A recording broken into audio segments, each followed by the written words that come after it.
The eighth session will be chaired by Professor Cyriac Matthews, Fellow, Institute for Sustainable Development and Governance, and we have Professor Rajan Varghese as the key speaker for the day. The session will be having 3 presentations as been noted in the screen by Dr. Sunija Begum, Dr. P.S. Devakumar and Shaila Hamid. I invite all the dignitaries to the dais. For the welcome address, I invite Lakshmi Krishnan. Each new day is a blank page in the diary of your life. The secret of success lies in exploiting the abundant opportunities and possibilities that the day offers. Good afternoon. I look around the stage and I am in awe with the collective expertise gathered around me. Today it is my honor and privilege to welcome you to the technical session 8 on higher education in Kerala.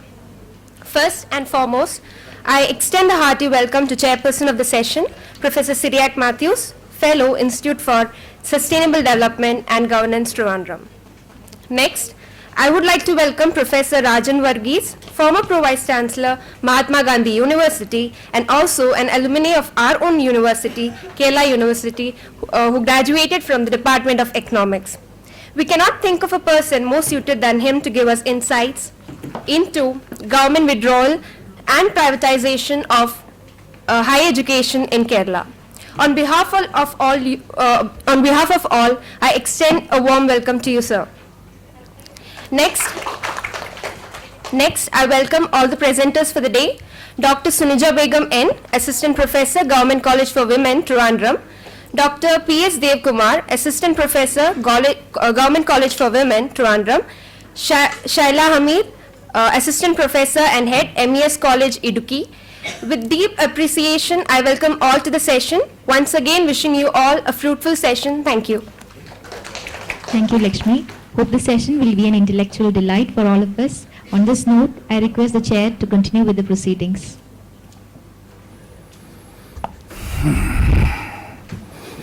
Hi everybody, I'm back on the chair again.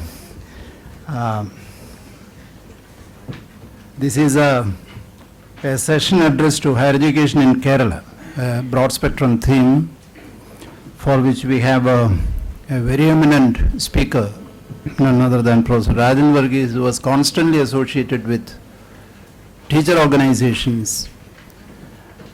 And to set a prelude to the whole issue, we should understand that education in Kerala, especially higher education, these were some of the points which we were listening to in the previous session, and I hope that that will be an adequate feeding ground for the present session. Education happens to be in the concurrent list, and more often the decision taken by the union government will supersede all decisions taken by the state government if they are in conflict. That is a constitutional mandate.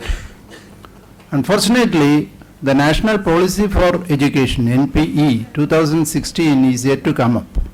They appointed a committee under the chairmanship of T.S.R. Subramaniam. The report came, and as it happens in India, most of these reports are either shelved forever or mercilessly rejected. Or you can find some reports suddenly resurrecting from the grave when the political context changes. So such a thing happened with the Mandal Commission report. And all what we have, I don't know if my information is adequate enough. Once you search the website, you find a 43-page document, interestingly titled Some Inputs for Draft NPE 2016. Not very sure about what they are saying. So this is a state of events we have. Education, higher education especially, is a sector which is not adequately attended to. Anyway, that was by way of setting a prelude. May I now request Professor Rajan Varghese to address the audience on government withdrawal and privatization of higher education in Kerala. Professor.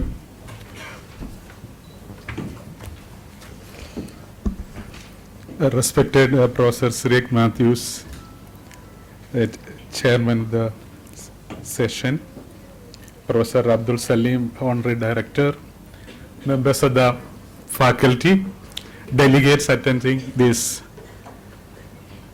international seminar.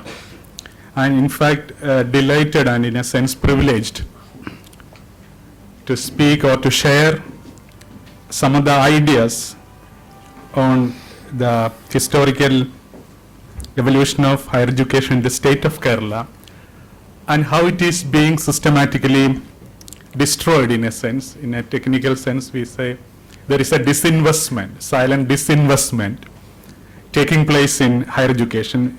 We often speak about privatization, but what is happening in higher education in Kerala is more a process of disinvestment, because it's a process, it's a method adopted by the government of India since 1991 to address several economic issues.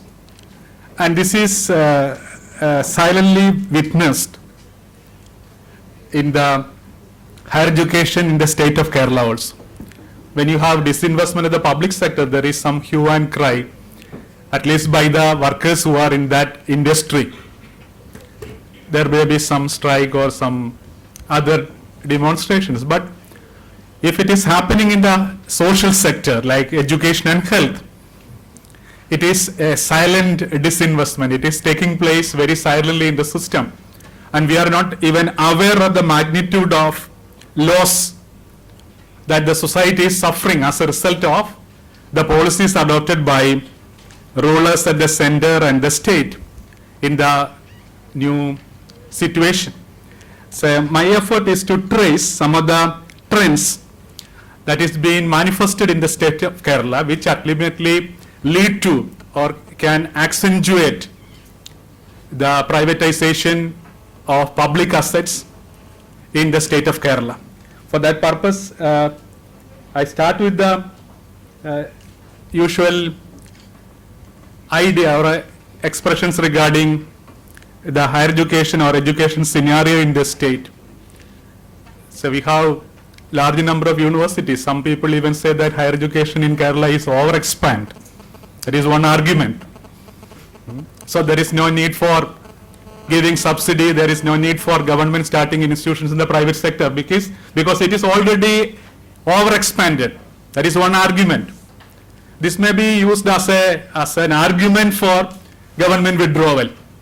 For example, if you examine, apart from the other statistics, the GER, which is a measure of the participation of the youth in higher education, we always say that the GER in Kerala is higher than that of the GER at the national level. In the beginning of the 11th 5-year plan, the GER in India was 12.4%. That was why for the inauguration of that 11th 5-year plan, the Prime Minister at that time said the 11th 5-year plan is a national education plan. As students of economics, we used to say that the first plan was for agriculture, the second was for industry. Today, we have reached a stage in which the bulk of our resources are earmarked for higher education in general. That was the sense in which, say, an economist also, for several reasons, Manmohan Singh, said the 11th 5-year plan of India is the national education plan because we are going to earmark 89,000 crores of rupees for education alone, which in nominal terms was 10 times higher the fund that we allotted for the previous 5-year plan. So at the national level, there was a great concern for increasing the GER, that is the proportion of youth in the 18-22 age group, which is taken as an index of a country's preparedness for initiating economic development. If you examine the case of developed countries, you can see that GER is very high. In the Scandinavian countries like Norway, Denmark and Sweden, the GER is as high as 80 and 90%. They are also on the top list of the SDI. So also the case in the United States of America, it is more than 70%. Or the average GER in developed countries, it is nearly 56%. In the developing countries, it is said it is 18%. And in India, when we speak of reaping the benefits of demographic dividend, So we were in a situation in which we were able to provide educational opportunities only for 12.4% of our youth, which means that the vast majority of our youth are not entering the portals of higher education. It was in this context that we, at the national level, tried to earmark lot of funds, at least on paper, for expansion of higher education. At that time in Kerala, the GR was estimated as 17%. And today, some of the estimates say that the GR in Kerala is 24%. UNESCO report on education actually argues that if you want to initiate a nation into a successful growth trajectory, you have to earmark, you have to ensure at least 20 to 24% GR. Only such countries can successfully initiate the process of economic development. It may be in this context that some of our policy makers, some of our economists, they have commented. For example, even J.B.J. Tilak at one point of time commented that the higher education situation, according to some estimate, is overexpanded. He argued that it is not the real thing. So you have the parallel system of education, you have the private registration. All these, if you add together, that may sometimes present a figure, say nominally higher than the national level.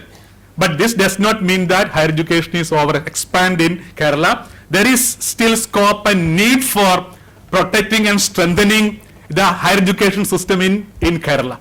Or it is in this background that we try to discuss or place the effort made by universities, the government and the state and the central government in disinvesting or privatizing major areas of higher education. You have the statistics. For example, say, as a teacher from the aided sector, say, I used to emphasize the role of that sector more than any other sector. Because higher education in Kerala, we say it is not confined to the teaching departments of the universities, where only less than 15% of the students are enrolled. In India, we have a tendency to glorify IITs and IIMs. We attract only less than 2% of the eligible youth. The vast majority of our teachers, students, they are actually dependent on, they are working on, they are engaged in the affiliated colleges. So the university system actually consists of both the departments in Thiruvananthapuram and also the affiliated colleges. In Kerala, we have nearly, say, and coming to the case of only arts and science colleges, today we have, say, 152 private aided colleges and 58 government colleges. It was during the last 5-year period that there is some increase in the government colleges in the state, which was stagnating at nearly 40. And similarly, the number of aided colleges, it has been remaining stagnant at 150 for a long period. So if you examine the structure of higher education in the state, we can see that we have nearly 14 universities, only 4 of them are affiliated universities, and the major share of teaching learning, and to some extent some of the departments in the affiliated colleges can claim superiority to the research departments in several universities in the state. So teaching, research and extension activities, at least even for the name's sake, is taking place in all areas. So our higher education system is a system consisting of the university system and the vast number of affiliated colleges, especially the aided and the government colleges. What about unaided colleges? The number is increasing day by day. It is said there are nearly 385 of unaided arts and science colleges. The number is not, so I encountered with some of the universities, they say we are taking the list, we have management, we have engineering. So the unaided list is a separate list. So anyway, in Kerala we have a situation in which a very cannot say developed, a system of higher education in which lot of public funds are invested in the development of universities and in the development of aided colleges and the government colleges. These are actually the backbone of Kerala's higher education system. And because of the policies followed by the government from time to time at the center and the state, there is a continuous what is called privatization, disinvestment taking place in this sector. That is my argument. And about student enrollment, I have told you about these figures. The total enrollment is 3.78 lakhs students. I said 12.96% are enrolled in the university department. This is UGC's report. And 87% of the students are enrolled in affiliated colleges. This is interestingly in line with the All India pattern also. Kerala's division of students between universities and affiliated colleges are in line with the All India pattern of division. And Kerala's GER is 25%, and in Kerala, at the national level, it was 12.4% at the beginning of the 11th plan, and the 12th plan it is 17%. No meaning in saying that we students of economics, we had the habit of linking statistics and to 5-year plans, but gone are the days of planning. But still, these ideas may come up on and often. And coming to the college education scenario in the state, they have 4 important features. One is the role of the government in college education is limited. That is, out of the 210 colleges, only 58 of the colleges are in the government sector, arts and science. That means only 27% of the college higher education is directly controlled or in the government sector. You have the dominance of the private sector. You have 72.3% of the colleges. They are aided private colleges. Don't be under the impression that aided colleges are private colleges. They are actually public assets. If you go to the history of the creation of this institution, you can easily understand that these institutions are the result of the contributions made by different public agencies, public funded agencies, to the evolution of these institutions. And unaided course and growth of self-financing or private aided colleges, that's the third feature. I said there are 370 such arts and science colleges as in 2015. This is from the economic review. And another important feature that you find in the state is the emergence of unaided courses and off-campus courses and study centers of other universities in the aided colleges. The problem, there is no point in having off-campus centers, distance education, but the problem is that they are situated in the same building, in the same campus of the aided colleges, which are actually built by public funds or public assets. So it is this process that is gaining momentum. During the last year, UGC has some restriction on conducting of off-campus courses, but it is still thriving in the state in one form or another. So these are the 4 important features that you find in the higher education, college education scenario in the state. And coming to the evolution of college finances.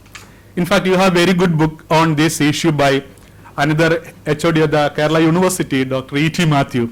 So finances of the private aided colleges in the state. There are 3 different ways of securing land for colleges. Actually, this was the initial capital expenditure required for building a college. It was gift from the state government. If you examine the property or the establishment of aided colleges, these are actually the gift of the government, either popular government or by the princely state. I was a teacher at the Union Christian College, Alva, for more than 3 decades. The entire land for the college was donated by the Maharaja of Travancore, the 40 acres of land. And the first college building was the Kacheri Maliga. We call it as the Kacheri Maliga, or the court building. It was the court building of the Travancore at that time, donated to the college for starting the institution. The MG College in Thiruvananthapuram is situated on 40 acres of land donated by the government of Kerala. The SN College in Kollam is situated on 30 acres of land. It was called the Cantonment Maidan. It's a public land. You take any leading institution which has contributed to the development of growth and development of higher education in the state. They are built on public asset. And you have gift from private individuals. I have a list of such institutions also. Say the first college, as you know, it as far back as 1813, the land for the old seminary, Syrian College Kottayam, and about a quarter of a century later, the CMS College Kottayam, and in recent times, the MG College, the Srinarayana College. And actually, the recurring expenditure for running CMS College was an interesting thing to study. 2,000 acres of land was given by the then rulers to the CMS mission. It was called the Munro Islands. If you travel between Koilon and Thiruvananthapuram, you can see the Munro Thuruth, which is facing problems. That entire land was given to the CMS Society for raising the recurring expenditure for running the CMS College at Kottayam. So that was the way in which society at that time addressed the issues of higher education. Then you have the case of other institutions. I told you about the Union Christian College, Alva. In 1948, the Nair Service Society established the MG College in Thiruvananthapuram. And also the SNDP, the SN College in Koilon. And in 1964, the state government made a grant of 26 acres of land for starting the Devasam Board College at Shastangota in Kollam. Land for the establishment of colleges used to come in several instances from donations by individuals or organizations. Say, for instance, the offer by V.S. Shivarama Krishna Iyer of an amount of rupees 50,000 was the initial capital for the Payyanur College in Payyanur, Kannur. With that, they at that time purchased 157 acres of hilly land for starting the Payyanur College. So, at Chalannur in Kozhikode, 67 acres of land was gifted by the Educational Society at that place. You take, I'm not talking about the history of evolution of, say, Guruvayurappan College. It's fund are given by the Guruvayur Devasam. Say, St. Thomas College, St. Mary's College, Manargad. It is the offering by the people at Manargad Church. The St. Aloysius College at Edathua. It's mainly the offering by the pilgrims at Edathua Church. You take any leading institution of higher learning, whether it is school or college, they are built on public asset. They are nurtured by donation from individuals and institutions.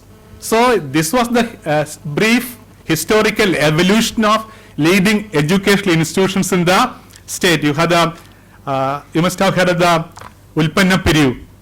NSS in 1940s, they conducted what is called the product collection.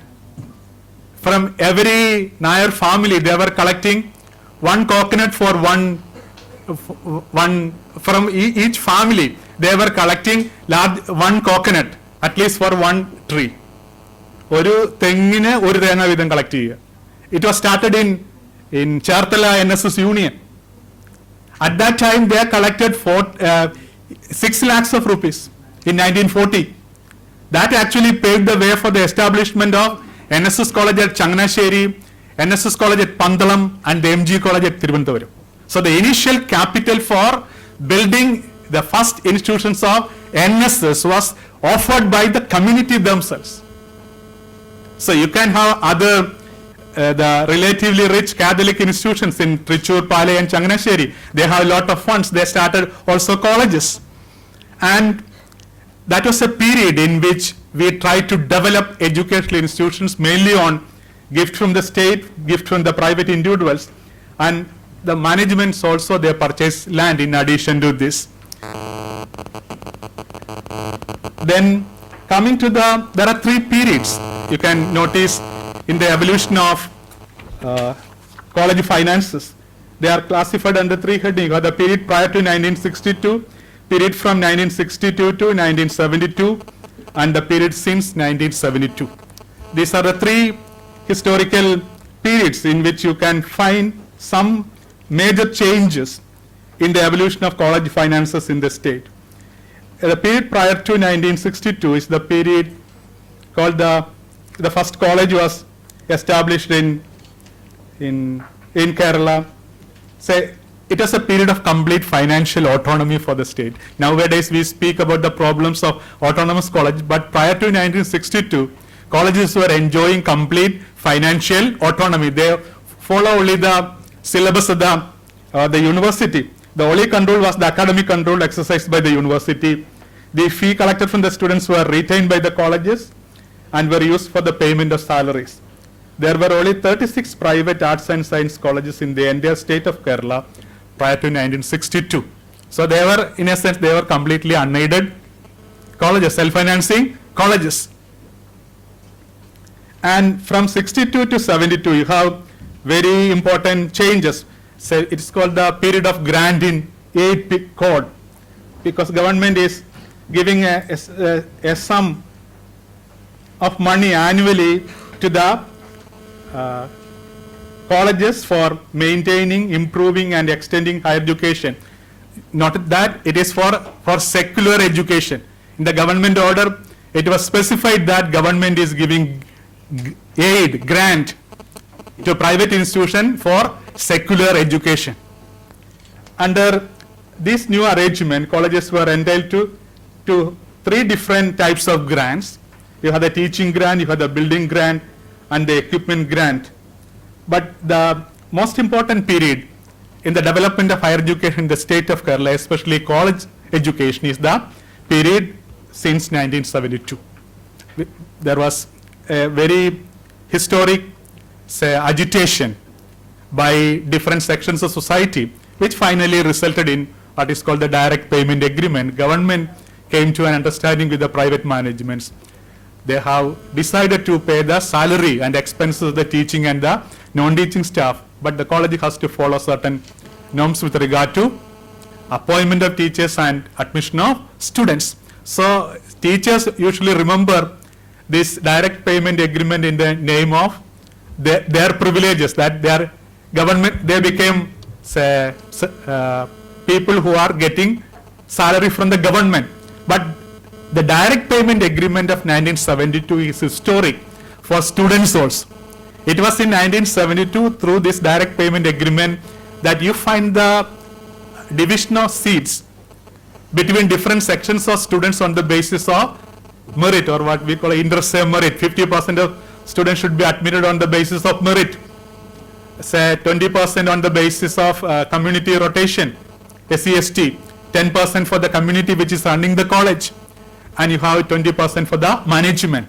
So you have the division of total seats in a college based on social norms, based on merit, was also the outcome of the 1972 direct agreement, which most of the colleges, they observe in violation.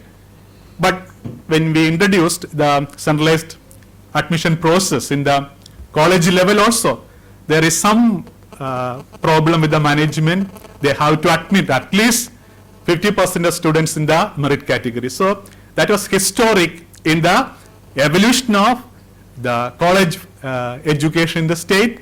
Colleges which were run by private agencies were brought under social control, and also students, they were assured of entry. Actually, the present Kerala society, the social mobility, the high standard of living that we enjoy today can be attributed to the development in the 1970s.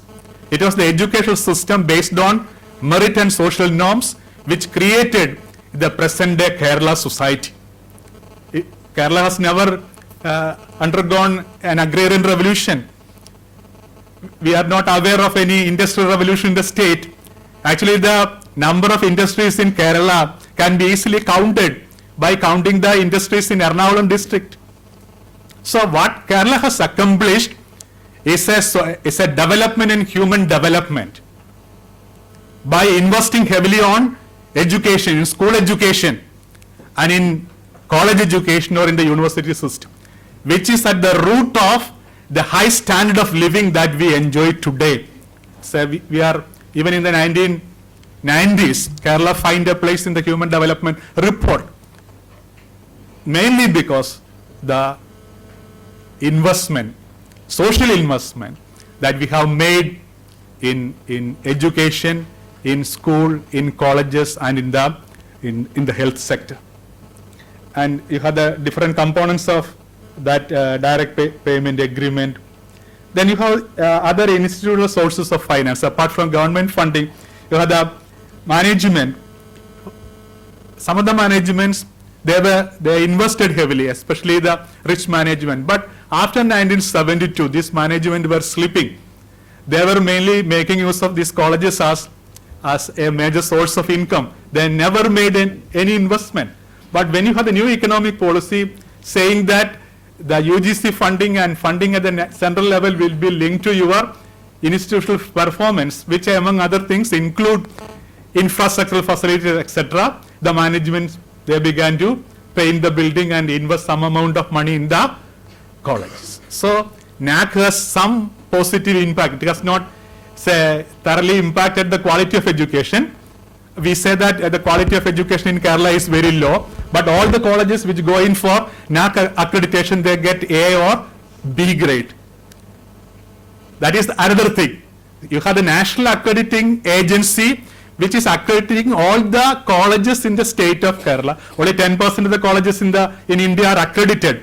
But most of the colleges that have gone in for accreditation in the state of Kerala, either they have the A stamp or the B stamp, which means that they have fairly a high quality of education. But still we lament that the quality of education in Kerala is very low. The truth is lying in between all these facts.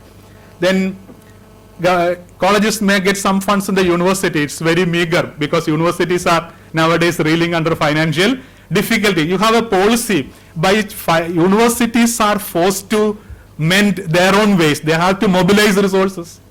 They have to start off-campus courses. They have to sell their degree. Off-campus courses are another name for selling the degree in the marketplace. Either you can purchase the degree of the university in the state of Kerala from Dubai or from Delhi, because they have the shops which is specializing on this off-campus business. And the major reason for the development of this off-campus distance education business is the policy followed by the government. Governments were actually following a policy which actually crippled, which reduced the financial viability, financial position of the university. So the universities were forced to follow their own rules. Once the university education and the executive committee or the syndicate is headed by people who have vested interest, also commercial interest, naturally and logically they will use that facility for commercial purpose. That was the way in which the university education has developed. So there was no meaningful help from the university for the colleges in the state. Then you have the University Grants Commission.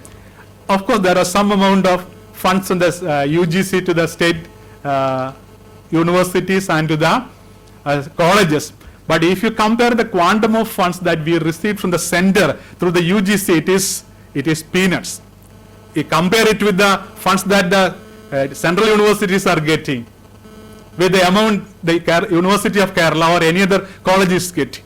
So there is in fact a very inequitable distribution of the central funds among state governments and also among the colleges, especially affiliated colleges and the state universities.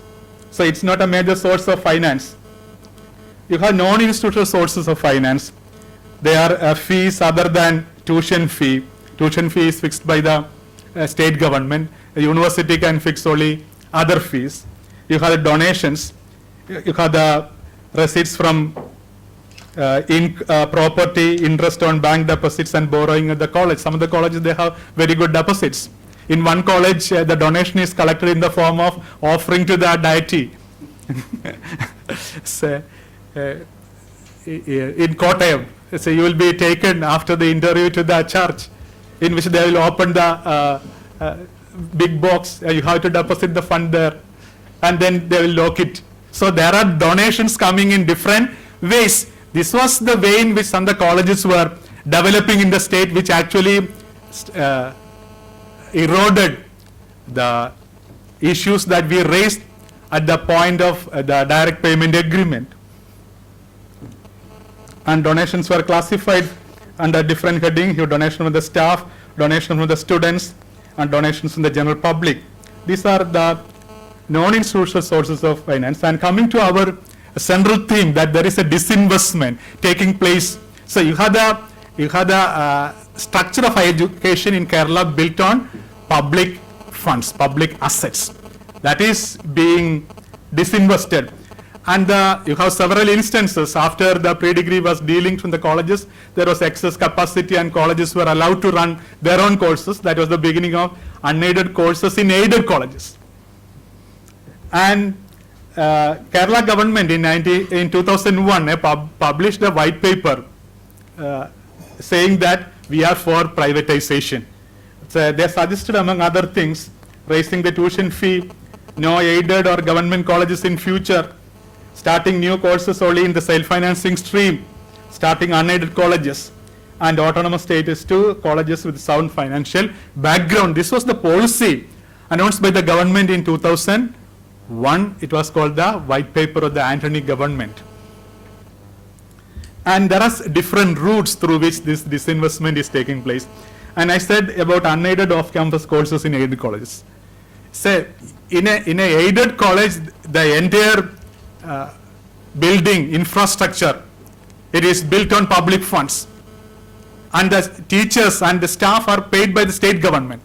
But some of the managements, they utilize this facility for running unaided courses and the off-campus courses in the adjacent classroom.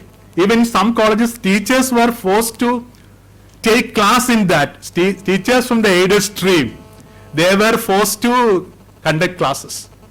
So this is an instance in which the public asset, which is built on contributions from different public sources, that is being lost. The management can run courses of their choice.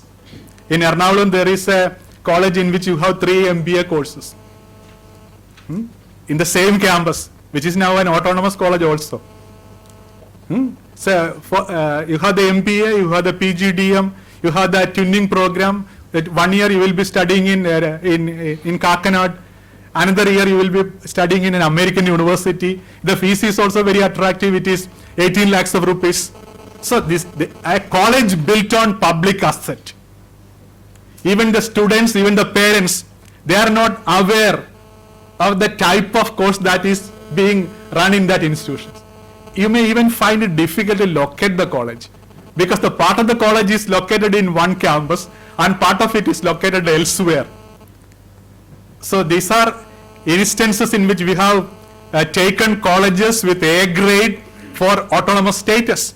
So the best example of disinvestment is running of unaided off-campus courses in aided colleges with the help of public assets, infrastructure and staff financed by the state government. This is taking place in the system. There is an undue privileging of these courses and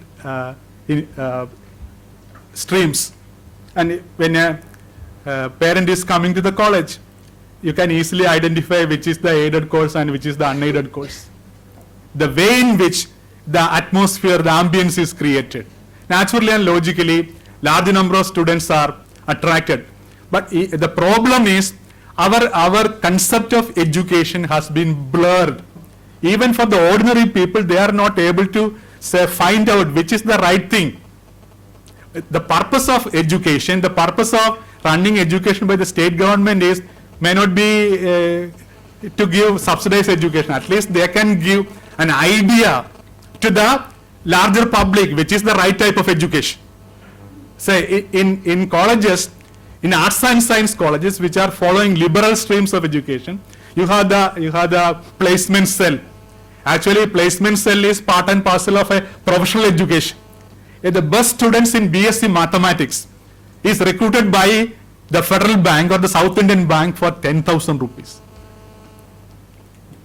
the first class student in BSc Mathematics is recruited by the South Indian Bank or the Federal Bank for 10,000 rupees. And if he is pursuing his MSc in Cochin University, if the best students they go to other centers of learning outside the state, you can have the best student, best citizen in the country. So the people who are running the state, people who are running the institutions, they give a wrong image of education. What is the purpose of liberal education? How it is different from professional education? It is well and good you have a placement cell in an engineering college. Of course, you should give career guidance to students at the Arts and Science College also. But the purpose of Arts and Science College is not to recruit the best students to the as foot soldiers of this global capitalism or the private sector. It is actually adversely affecting not only the quality of education, it is affecting the quality of life in the society also. So then you have the commercialization of courses and marginalization of the aided stream. You have the university system. I had told you several examples of commercialization of university system. Actually, in Kerala, the private sector was very delighted of starting the unaided courses because unaided courses in Kerala was invented by the public sector universities. So you have two types of self-financing courses, public sector self-financing and private sector self-financing. Actually, the genesis of private self-financing course in Kerala can be attributed to the self-financing course started by our own university, because there was reluctance on the part of the state government to expand aided stream that compelled the universities to go in for self-financing. They call it by several names. It's cost sharing, etc. But the thing is that in Kerala, the beginning for self-financing courses can be traced to the activities, the working of public funded state universities, and this was a golden opportunity for the private sector to rush in. They invested heavily there, they made lot of funds. So then also you have the influence of national accreditation agencies. I have told you about NAAC, etc. Actually, an impression is created in the campus and in the state that you cannot survive without understanding or without going in for some of the specifications of national funding agencies. So the national accreditation agencies like NAAC or the NBA, they directly or indirectly blunted or reduced our opposition to privatization. So in a very silent manner, these national agencies introduced elements of privatization, elements of unaided courses, because colleges and universities were asked to mobilize resources. How an aided college running Malayalam and history, economics can generate resources? They go in for other areas.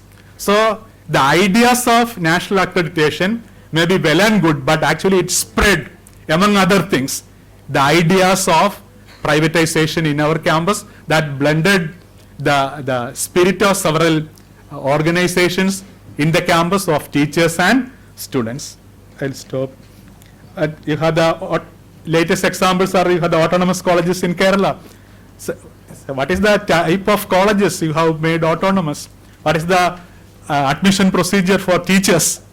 What is the admission procedure for students? You can have autonomy is the thing that higher education can always think of, can cherish. But it is given to institutions of high quality and standard. The autonomy of state universities are taken by the government and it is given to the private institutions. The autonomous functioning of universities are adversely affected, eroded, whereas the rule allow private managements to run courses of their own choice. Last month, the education minister of the LDF government declared that we will not start any unaided courses in aided colleges. The next day, an autonomous college in Ernakulam, they started 3 unaided courses. So this the private managements, they are strengthened at every turn of history. Their financial muscles are strengthened. You create a financial constituency by which they threaten, they challenge the normal rules and norms of a society. So they go to the court. They bring the best lawyer from Delhi. Our university lawyer and the state government lawyers, they lose all cases. Say they bring lawyers from Supreme Court to fight these cases because they have lot of funds. You have strengthened them financially by offering several concessions at one point of time or another. Then you have the proposal for private universities is hanging fire in the state. There was a committee was asked to formalize a report, and the point was that the committee drafted a draft ordinance also. That was also a unique thing. A committee was asked to examine the case of private universities in the state, that too without the knowledge of the education minister of at that time. And the members of the committee, in their enthusiasm, they drafted an ordinance to be issued, which is actually the task of the law department in government of Kerala. So the way in which things are moving in certain directions show the eagerness or certain vested interest in cornering the benefits, in taking the system to their direction. You have several proposals in the 12th five-year plan, which again will accentuate the process of disinvestment. You have the public-private partnership is nothing but appropriation of public assets. You have the Narayana Murthy committee report that was also accepted by the planning commission. Narayana Murthy committee report says that the salvation for higher education in India is corporatization. And finally, the argument is what is happening in state of Kerala is a process of build, operate and transfer in the reverse gear. So you have a formula for development today. Say government has no funds. You entrust the things to the private sector. They will build the infrastructure, facilities. They operate it for a certain period of time. After that time, they will hand over the facilities to the government. That is a variant of the PPP model, which is called the BOT. In Ernakulam, you must have heard of Mattancheri Bridge. New Mattancheri Bridge was the best example of the BOT. And the people in West Kochi, they call it as the Bridge of Trouble, because they have to pay high amount of toll to cross over from Ernakulam to Fort Kochi or Mattancheri. And that was now taken by the government after a period of time. But in higher education, what is happening is the reverse of this BOT. Public assets are created by the government, by educational institutions, by charitable organizations, and it is run by the management based on government norms and university rules. But after a certain time, private managements are allowed to operate these assets as they like. That's why it is the reverse of the BOT. It was created by the state or the public. It was controlled by the state. Now it is transferred to the private sector for profit or for enrichment. So this is a silent disinvestment taking place in the state, and nobody is actually bothered about this, because say a government will come and another will come, and this situation will stabilize. What is now being discussed is you should not open new engineering colleges, you should not open new unaided colleges. By this time, already existing colleges, they will find some mechanism to stabilize, survive, and they will start coming up after the turn of 4 or 5 years. So the society is at a loss. So the assets created by the people of the state, it is gradually being given to the private sector for throwaway price. If you disinvest public sector shares, the government will get at least some money in the form of the value of the share.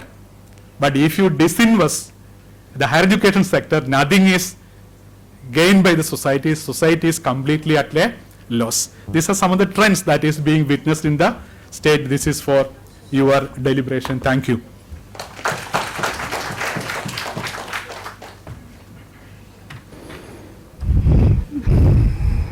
Thank you, Professor Rajan Varghese, for taking us to the analysis of educational history in Kerala and proceeding to illustrate how the ethos of education has considerably been eroded in recent times. I hope we can have the interaction once the panelists come over and make their presentations. And I invite Dr. Sunija Begum, Assistant Professor, Government College for Women, to make her presentation. She will be talking on the role of private institutions in promoting higher education in Kerala. Yes. Respected Chair, Suresh sir, Rajan Varghese sir, delegates, dear students. First of all, I take this opportunity as my privilege, and I thank Dr. Abdul Salim for giving such an opportunity. My paper is regarding role of private sector in promoting higher education in Incidentally, Kerala. Dr. Sunija, I wanted to, there is a time constraint. I hope 10 minutes should be okay or something like that. Most of my arguments are substantiating the arguments put forward by Dr. Rajan Varghese, and coming to the introduction. Kerala is well known for its high literacy in primary education among the Indian states, but in the higher education scenario, sir said that we are not over expanded. Because our GER is not very high. The present data published by MHRD, Government of India, in the All India Survey on Higher Education conducted every year, in the previous 2014-15 data shows that our GR is 27, but it is higher than the national average. But it should at the 14th position among other states and is well below the world average. And our target is to achieve 30 and above. So what we need is a very high quantity of finance, and it is crucial in this regard for providing qualified faculty and adequate infrastructure. In the financing field, we can see that government and private sector joins, and in the government sector, the problem is paucity of funds. It is shown by various data published by central government and state government. In Kerala's GDP share is also very low. Falling share of central funds shows that, and also the non-governmental funds like fees and others also disturbs government's financing sector. So this poor cost recovery in government sector and also the policies at the central level after 1990s involuntarily paved the way for private sector for meeting this rising demand. And the private sector institutions provide access to various courses concentrating especially on professional education, and they relay their student funds for meeting their financial commitments. The poor student support programs and high fee rates in the private unaided sector act as hindrance to access of students of poor economics backgrounds. The effect of these mushrooming institutions are excess supply of engineering graduates, rising failure and dropout rates, and increasing inequalities. So lack of proper regulatory mechanisms also creates concerns such as low quality, blurred admission procedures, and exorbitant fees. In this context, my study attempts to discuss some objectives such as the status, analyze the status of higher education in Kerala in terms of enrollment and funding, and the role of private sector in promoting higher education by pointing out some merits and demerits, and also trying to discuss some alternative measures. And it is based on secondary data.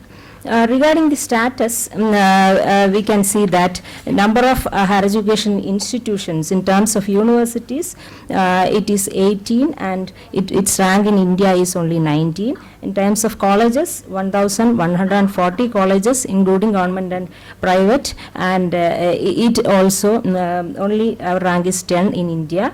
In terms of GR also we can see that Kerala's picture is not good. We have to go beyond this 27 level. In terms of course-wise enrollment, we can see that the 70% of the higher enrollment is for undergraduate courses only, and for other courses like for research it is very low. Enrollment in PhD and MPhil courses are very low under regular and university department. It is only below below 1. And in terms of funding, we can see that the percentage of GSDP allotted to higher education is very low than the all India average, and in the case of sectoral contribution of education expenditure, elementary, secondary and tertiary enrollment sector contribution of expenditure also shows that higher education lacks very low share. In terms of real expenditure, in nominal, in real terms, we can see that the spending in nominal terms it is increasing, but in real terms it is very low, very low. In case of fees and other incomes also, especially that this data shows in general education only, for arts and science education, from the Kerala budget sources of revenue we can see that it was diminishing over the after 1991 onwards. So in this context, the financing problem of government automatically paved the way for private sector and in Kerala. So what are the peculiarities of private sector unaided colleges in Kerala? They are promoting access in terms of number of colleges and enrollment. Of the data shows that of the total 81% of the colleges are private and enroll 84% of the students, and university wise distribution also shows that 68 under University of Kerala, 71 Calicut, 68 MG and 96% of the KUSAT are self-financing. Course wise distribution also shows 93% of the engineering colleges, medical college 56% of the medical colleges, 86 of the dental and 91 of the pharmacy colleges. But one important feature is that only 24% of the arts and science colleges were self-financing. In their fee structure, we can see that there exists a very high disparities in fee rates between the government and private sector. The seats are shared on with government on 50-50 basis. We know that of the total 50 are government and the remaining 50 are for management and NRI seats in unaided colleges. Then in spite of the rise in institutional cost of higher education institutions, the rate of increase in fees in government and government colleges is very low, the data shows. Because it is in medical courses it is to 25,000 only for the past 7 years, and there is only a very slight increase in engineering colleges in government sector.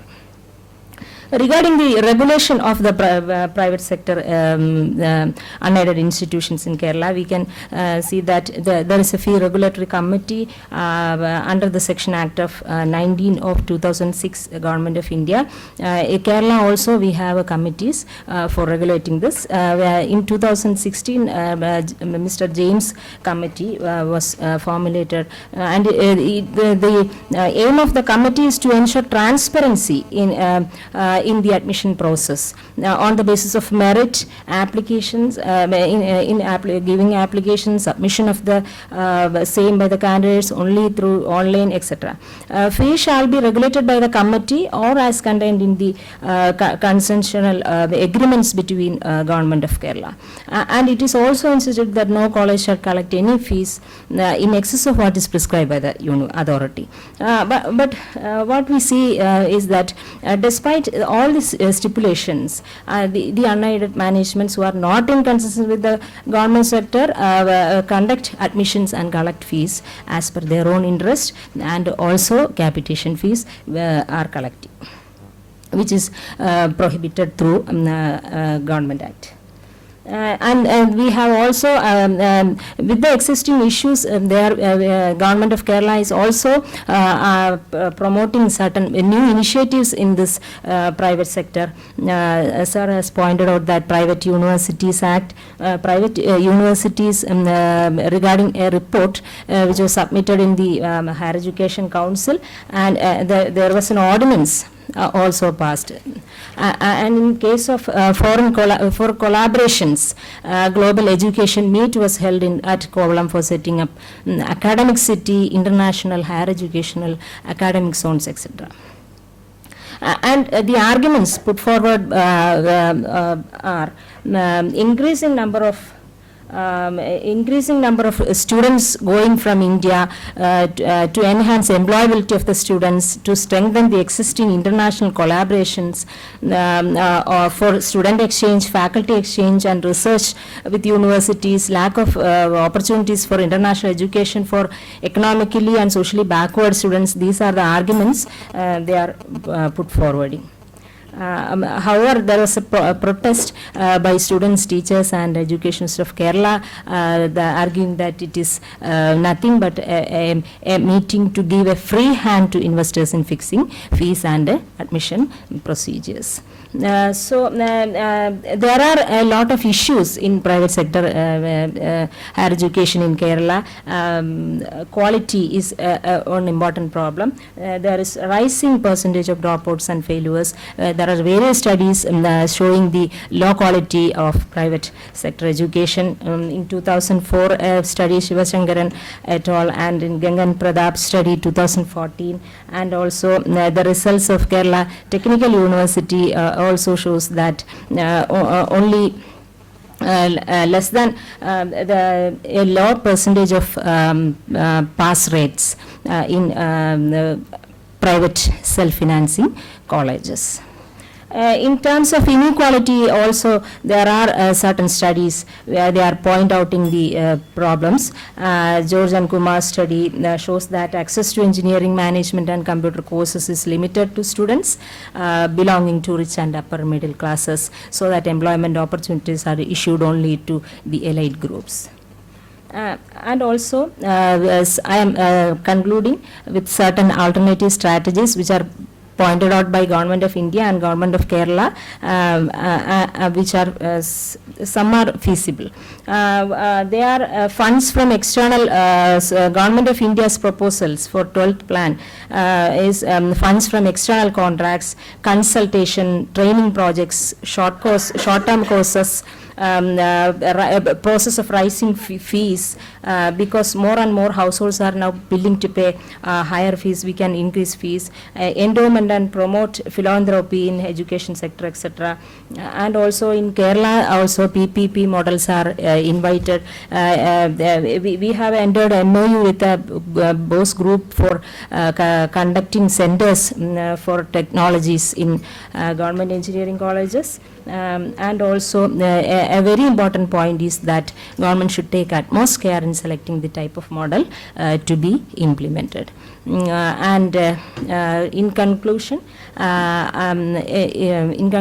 we can it is essential to increase the number of institutions, but the government private sector fills the gap. There are plenty of issues regarding to private sector education.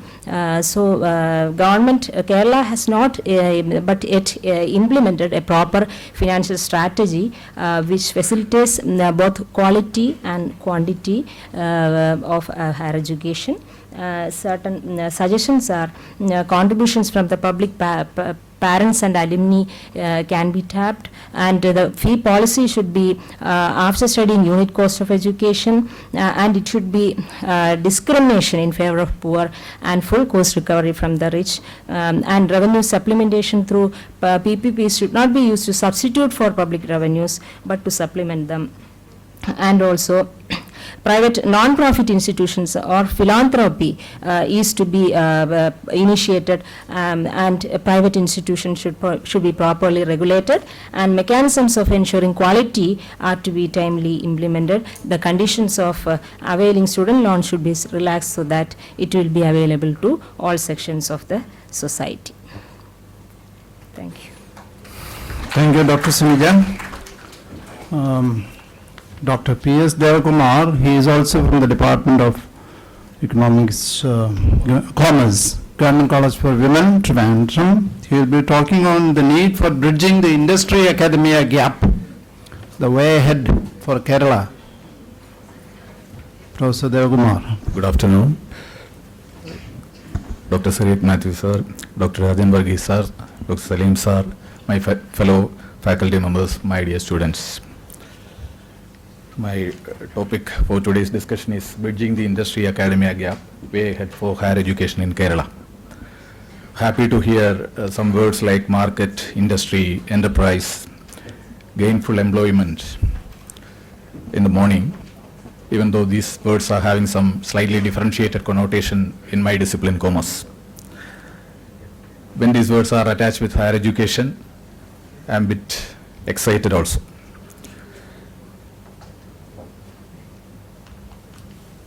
So after 69 years of independence, we have identified the need to establish world-class institutions in India. And one more thing, we are inviting foreign faculty members as well as foreign students to run these institutions. I think it is a great recognition as far as India is concerned. We have the freedom and we are enjoying that. To start with, I want to raise a question.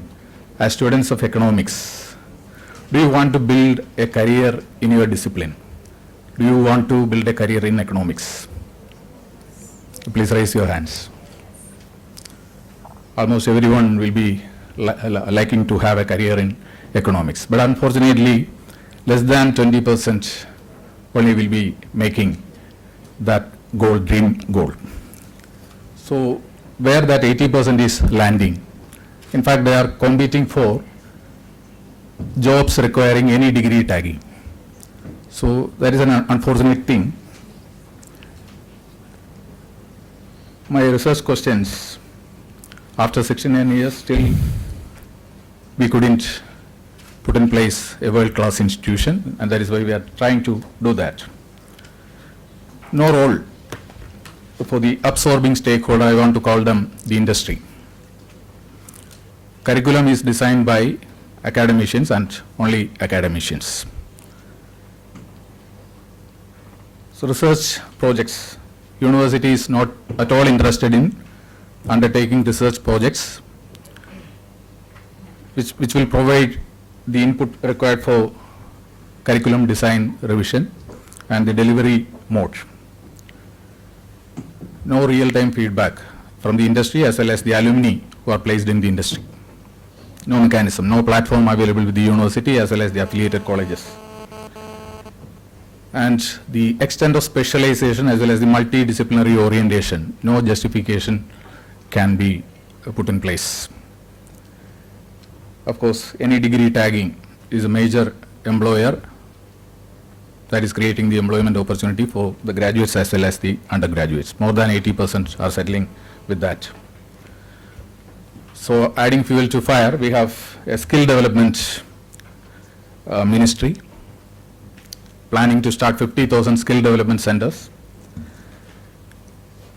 Where from these students they will be tapping? Definitely those who are attending the regular UG as well as PG programs of our institutions. So 50,000 centers across the country within 4 years, coming 4 years. Means definitely the input quality of these universities as well as affiliated colleges, definitely it is going to suffer. Short duration, employable skills, these centers will be imparting. Definitely universities and colleges are going to suffer on discount. Another issue is about patents. Development stage, less than this 900 is the average number of patents registered from these universities as well as higher learning institutions annually. And less than 20% of these patents are only commercially exploited. Means some use to the society. Less than 20% of the patents only are getting an interest from the society. Project assignments, so ritual, and a few only are funded by the industry. So these are the models worldwide universities are following.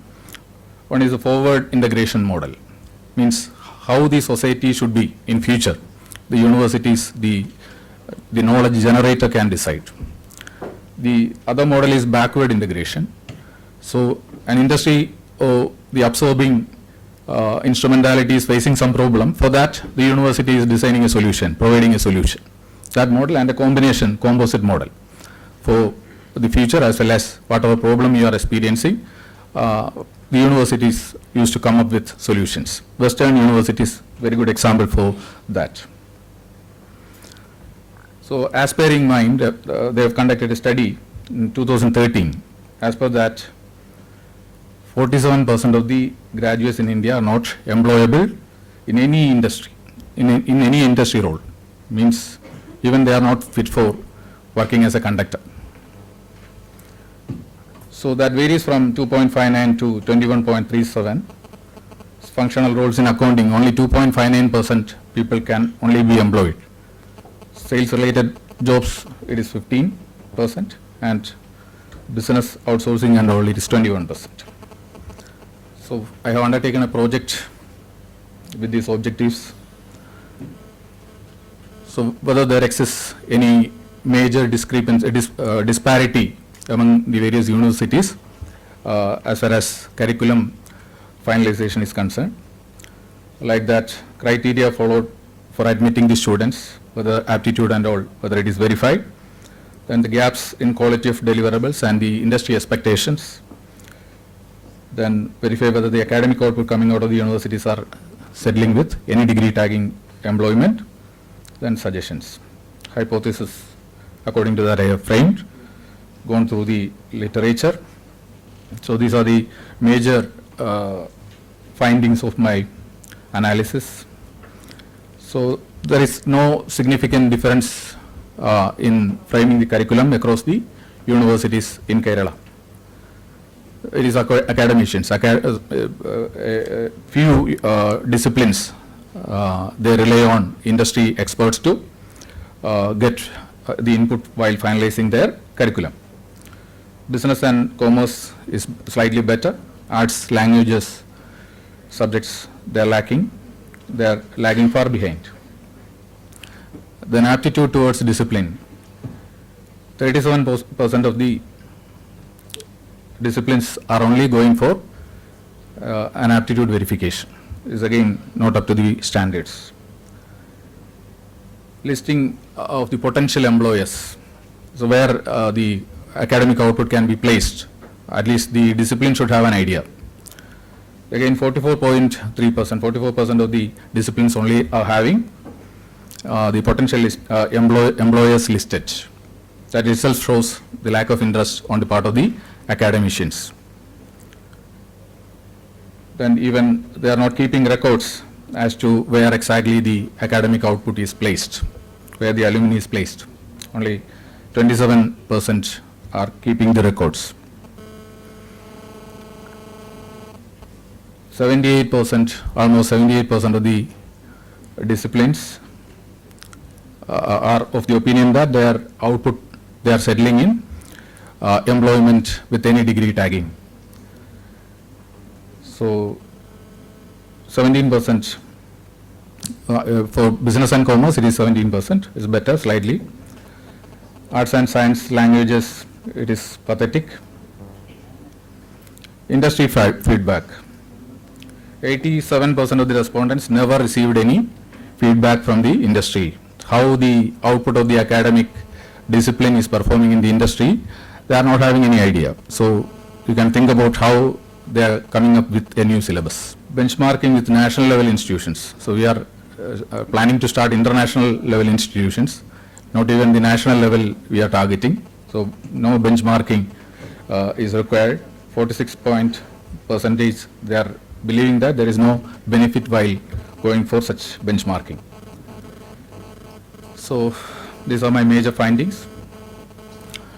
So aptitude is not verified at all. Then potential employers, they are not going for a mapping. Then at least they are not regular in that. Then the feedback about where the alumni is placed, again, is a lackluster record. Then forced to settle jobs requiring any degree tagging. So my suggestion is to have a real-time connect. The classroom should be connected with the respective industry. Industry means the absorbing instrumentality. Privilege should be there and understudy. So it's a medical education dynamics. So there it is a successful story. A MBBS student, he or she used to get a number of opportunities to interact with the industry, real-time exposure. So that is why his or her career is built like that. So almost above 90% is the rate, employability rate as far as medical discipline is concerned. So it's a positive sign, and that model we can replicate in other disciplines also. So to that extent, you have to have that interaction, industry, academia interaction. Number and longitude of the interactive spells a student is having with the servicing industry, that is important. The number as well as the duration for which you can have a consistent interaction with the industry will make the difference. So this is the last bus our universities should not miss. Already constrained by scarcity of funds, quality of academic faculty as well as students. So a dynamic platform for a real-time interaction with the respective industry stakeholder, that is the only solution. And even the new draft regulations, world-class university regulations, it is not addressing that area. I think that is a major area you have to trust upon. That is the only solution by which these institutions can be made attractive. There should be frequent crossovers from industry to academic. So industry should come to the university, like that the academicians should visit the industry. There should be crossovers.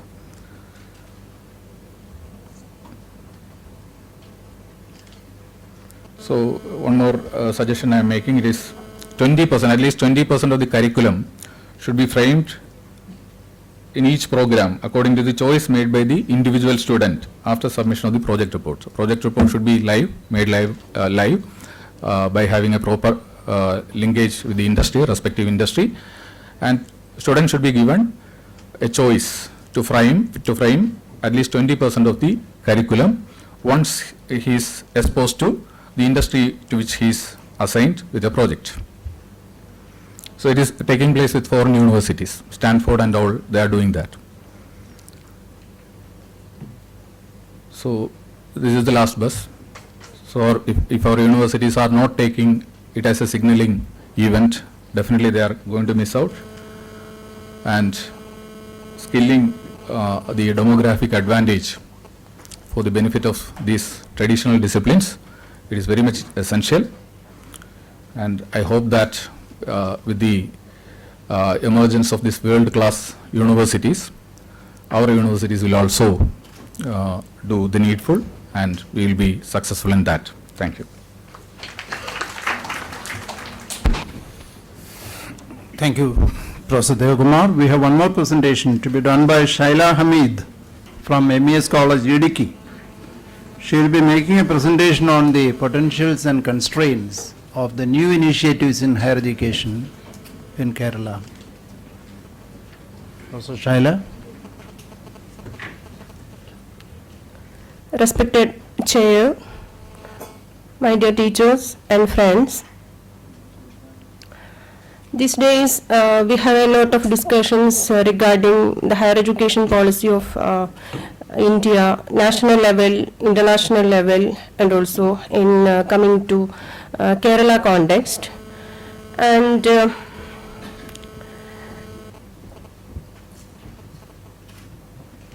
now I am focused on the new programs or the new initiatives introduced by the government of Kerala for enriching the students' capacity building and skill development and academic improvement in their study matters. Then it has been observed that the students from the arts and science colleges, they do not get any opportunity to support or to create any employment skills in their study process. So the government introduced such programs, especially I am concentrated on to the new programs like SSP and WWS scheme forwarded by the government. And it is a new initiative introduced by the government, which is mainly focused on the all-round development of students. So there is some technical problem. I will try to explain what is my content and conclusion and suggestions regarding this. The government introduced such programs, especially on enriching the student. The WWS program is a newly introduced scheme in the introduced in the arts and science colleges of Kerala.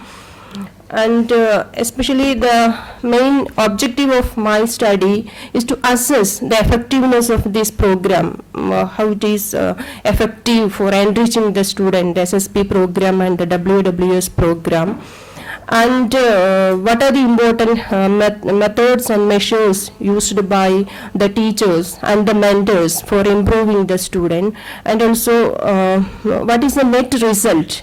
What is the net result of this program? First of all, I would like to tell about the WWS program introduced by the government, and this is a mentoring program, especially it is a mentoring program, and this scheme giving necessary orientation to needy students to prepare them for employment and give them necessary guidance and motivation, and also mental support to identify appropriate areas of their higher studies, their skill-oriented domains, etc. And in this scheme, there is a peculiarity. The teacher is known as the mentor. As you know, what is the role of a mentor? The program, the peculiarity of the program is work with a scholar. Work with the mentor is always with this scholar, and the teacher gives different directions. Provides different enriching opportunities to the students indirectly and indirectly. And the student selection and the process of working of this program is according to the rules and conditions of the Kerala government, the Director of Collegiate Education, and the fund was allotted by the government. My study is a case study which is based on under different colleges. I take different colleges from MG University, and I used primary methods and secondary method too. I used primary methods and secondary method, interview, telephonic interview and other interviews, and different personality and rating scales are also used for conducting my study. This I already told what is this program, and it is a transformative potential learning and and it's constrained in the context of challenges faced by the higher education sector. We have so many programs, but actually the implementation is a major, execution and implementation is a major program.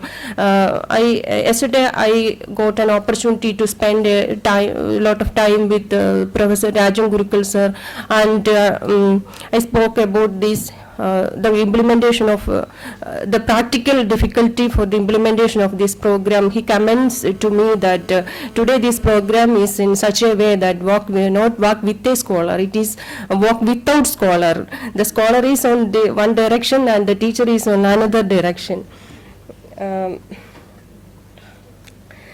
This is the objective of my study, to analyze the current higher educational programs introduced by the government and the problems and its review mechanisms, and to identify the potentials and constraints of these programs among the students, among the recipients of this program.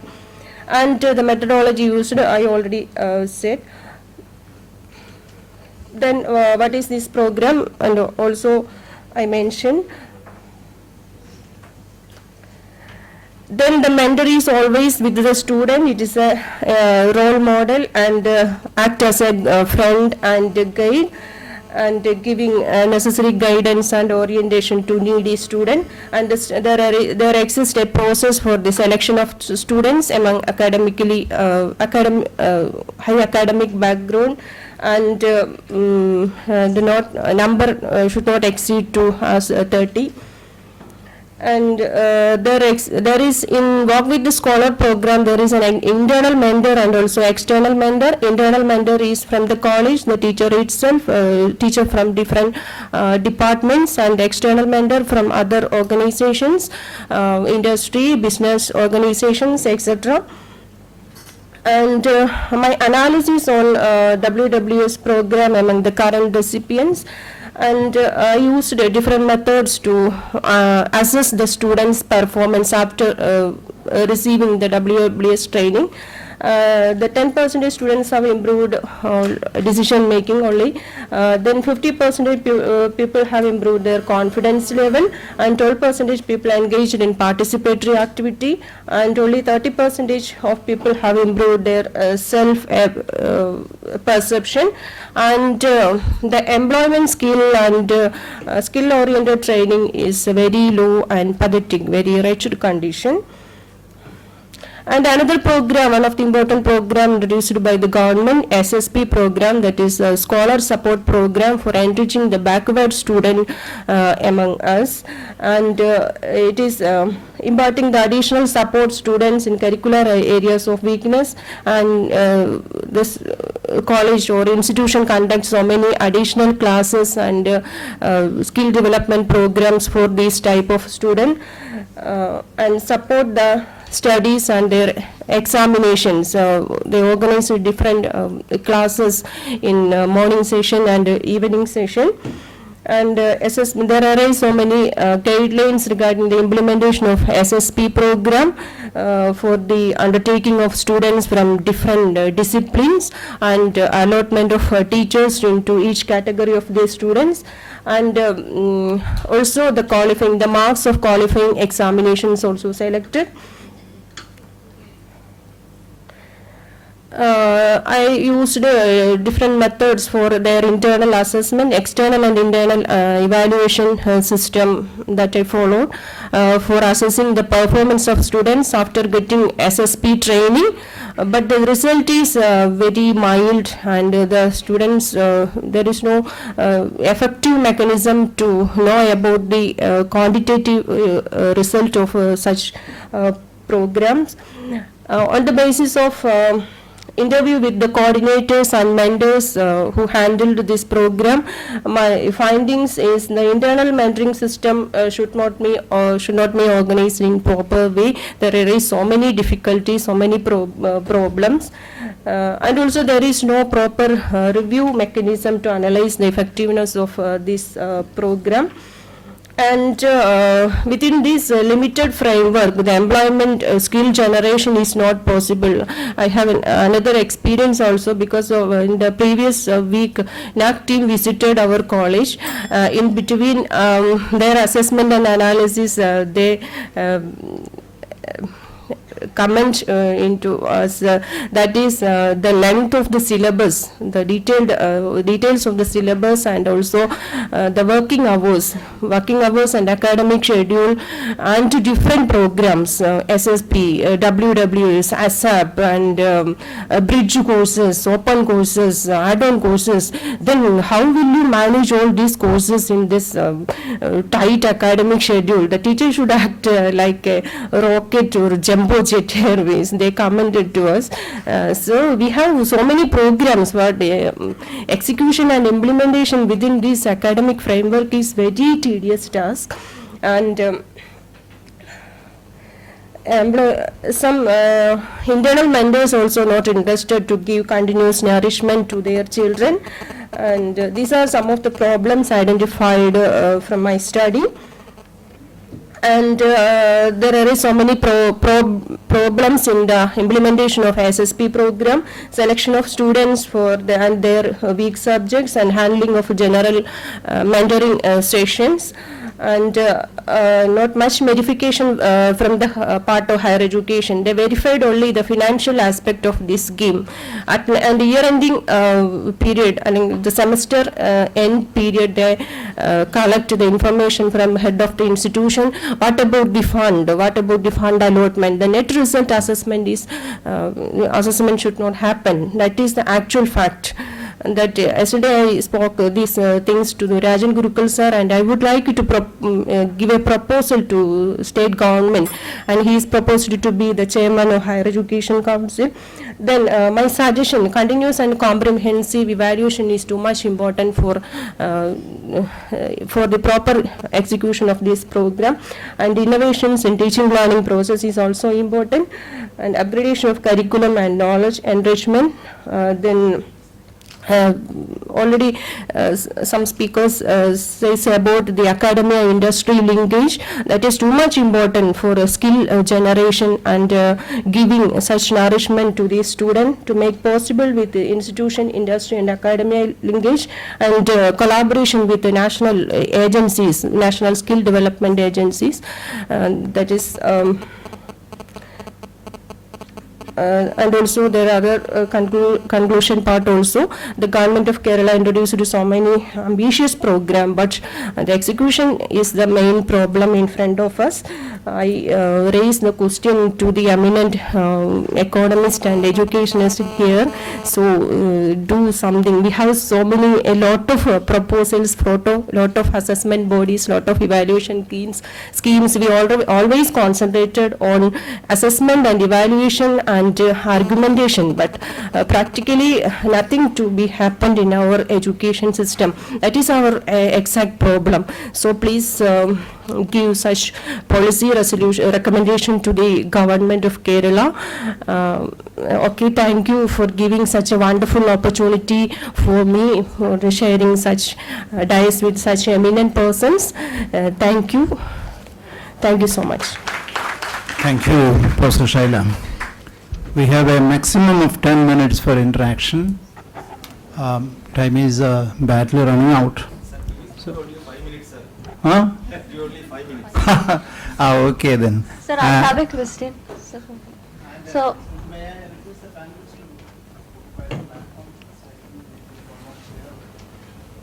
size. So, the first question, I have a general question. So, do we actually need this management quota? Because two of the presentation in this section was about privatization of education. So, actually, for funding, for the purpose of funding, when we go with this management quota, actually, in my opinion, the quality of education is getting hampered. So, this is a general question for all the experts in this assembly to think about. Do we actually need this management quota? My second question is to Sunija Begum, Madam.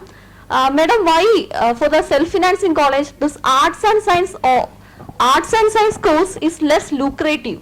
Or why they do not invest much in arts and science college as compared to professional course? And my last question is to Shaila Madam. Madam, you talk about Walkwood Scholar program. And that program, in my opinion or with my experience, that particular program, the selection of students is based on merit. Meritorious students are being chosen for this Warkwood Scholar program. But do we actually follow that criteria for that? Don't we need to choose the backbenchers, those who always prefer backbench for this Warkwood Scholar? Actually, these are students, we need to bring them up. So, do we need a change in the criterion to choose students in the Warkwood Scholar program? I don't expect elaborate answer, I know. I'm sorry for elaborating, and thank you. So, even I would like to pose a question. So, this is specifically to Rajan sir and definitely open for anybody. So, when it comes to fund allocation, during your presentation you talked about how effectively government took over the role of a regulator in terms of seat allocation. Why can't government also take up a role of regulator in terms of fund allocation? Because whatever you said is absolutely right. The fund which comes to the private colleges, what essentially happens is they keep on increasing the infrastructure. So one significant question which a thought across to every single delegate sitting over here is, whenever a new course is started by the university or any college, do we really need a new classroom or a new seminar hall or a new auditorium or a ground? Why can't we look at a shared resource mechanism, which essentially happens in Mumbai, where probably the cost of land is extremely high, and you have courses which are run in the morning and the afternoon session is being used by another set of students, a different course. Why can't we really look at this kind of a model over here also, so that duplication of fund utilization does not happen? Thank you. Sir, yes, sir. I have a question for both of you, sir. Thank you very much for actually showing the real picture in terms of GER, because when we talk of the enrollment, so AISHE 2014 report, when you go through it, initially it shows the increase in number of the enrollment and number of colleges, but in my opinion it does not show the real picture in terms of the quality. So it is more perfection if we talk of the GER. And for the last 3 years, for the last 3 days, I was eager that someone should talk on GER rather than on enrollment. So I am very much thankful to both of you. Sir, my question is to you, sir. This is the problem of both the institutions in private